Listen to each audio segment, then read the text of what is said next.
Welcome to our latest exploration into the source material. Today, we are diving into something really unique, a specific piece of maritime history. Yeah, it's a fascinating one. Right, so we are looking at the Prelude. It's a 1965 Grand Banks 36-foot double cabin motor yacht.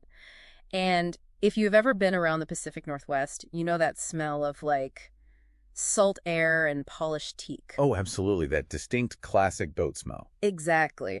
But this isn't just some old boat from American Marine Ltd. In Hong Kong. It's this 60-year-old survivor that, well, it kind of defies modern economic logic. It really does. I mean, we're looking at a massive value gap here. Right, a value gap. What do you mean by that? Well, the fair market value right now is around $52,000 to $54,000.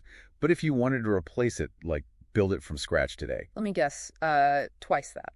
try over $500,000, like $550,000 to $600,000. Oh, wow. That is insane. So why the huge gap? It comes down to the bones of the Prelude.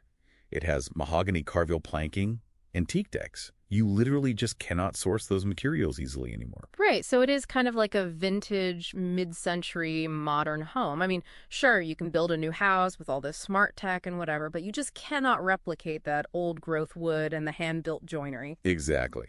And those planks are laid smooth side by side. So when the wood hits the water, it actually swells up to create this perfect watertight seal. That sounds amazing, but okay, I have to ask.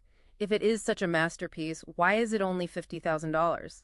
Like wood rots, right? People hear about a 1965 wooden boat, and they just picture a floating money pit. Yeah, that wooden boat stigma is very real. For most boats, that fear is totally justified. But not this one. Not this one.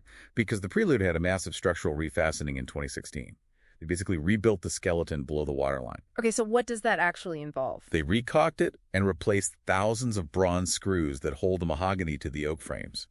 Over time, those screws zinc out and lose their grip. Ah, I see. So by doing that, they kind of reset the clock on the hull. Precisely. That is why it actually has a good and serviceable condition rating, which is incredibly rare for a 60-year-old wooden hull. Right. So the bones are solid. But what about actually moving the boat? The notes say it cruises at 8 knots. I mean, I can almost jog that fast. Yeah, it is definitely a slow boat. Right. So in 2026, when boats can do 30 knots easily, why would anyone want to go 8 knots? Is the slow boat movement really a luxury now?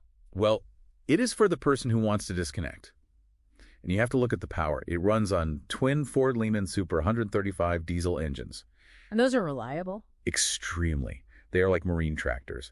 And with only about 3,300 hours on each, they are barely broken in. Oh, wow. So they will run forever. Pretty much.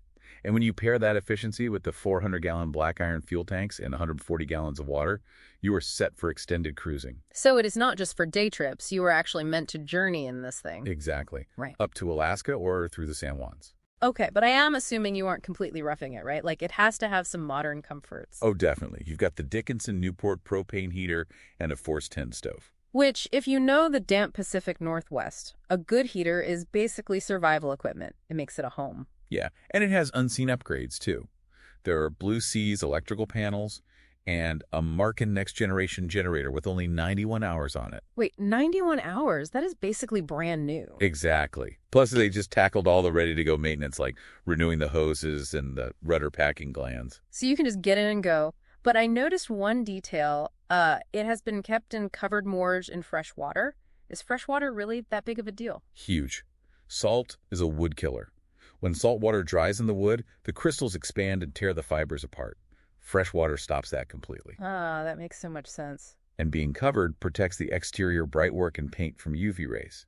That is really why it sits at the top of its market range. Right, so you are basically getting 1960s elegance, but with modernized systems like that Garmin GPS Map 740S. Exactly. It is the best of both worlds. Well, this has been a great exploration into the source material, but I want to leave our listeners with a thought.